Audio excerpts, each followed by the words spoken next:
Hi to all, my name is Domakonda Soumya. ఈరోజు మనం శోధ్ శుద్ధి అనే ప్రోగ్రామ్ గురించి తెలుసుకుందాం. శోధ్ శుద్ధి ఈ ప్రోగ్రామ్ని సెప్టెంబర్ 1, 2019లో భారత ప్రభుత్వం స్టార్ట్ చేశారు. ఈ శోధ్ శుద్ధి అంటే ఇది రెండు సాంస్క్రిట్ వర్డ్ నుంచి వచ్చింది. శోధ్ అనగా రీసెర్చ్ మరియు డిస్కవరీ, శుద్ధి అనగా ప్యూరిఫికేషన్ అండ్ రెస్పెక్టివ్లీ. ఈ శోధ్ శుద్ధి అనే ప్రోగ్రామ్ని మినిస్ట్రీ ఆఫ్ ఎడ్యుకేషన్ వాళ్ళ ఆధ్వర్యంలో నడుస్తూ ఉంది. ఈ శోధ్ శుద్ధి అనేది ప్లాజియారిజం డిటెక్షన్ సాఫ్ట్వేర్ ని ఉన్నత విద్యా సంస్థలకి అందజేస్తుంది. దీన్నే పీడిఎస్ అని కూడా అంటారు.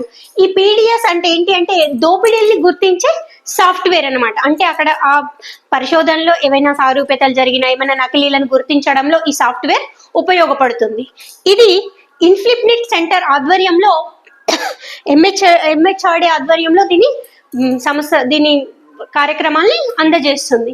అయితే ఇది ఈ పీడిఎస్ ని అన్ని ఉన్నత విద్యా సంస్థలకి అందజేస్తుంది. దీంట్లో central universities, state universities, deemed to be universities, government universities అన్ని వీళ్ళ సేవల్ని పొందుతూ ఉన్నాయి. దీంట్లో 1100+ విద్యా సంస్థలు ఈ ప్రోగ్రామ్ ని వినియోగించుకుంటూ ఉన్నాయి. Thank you.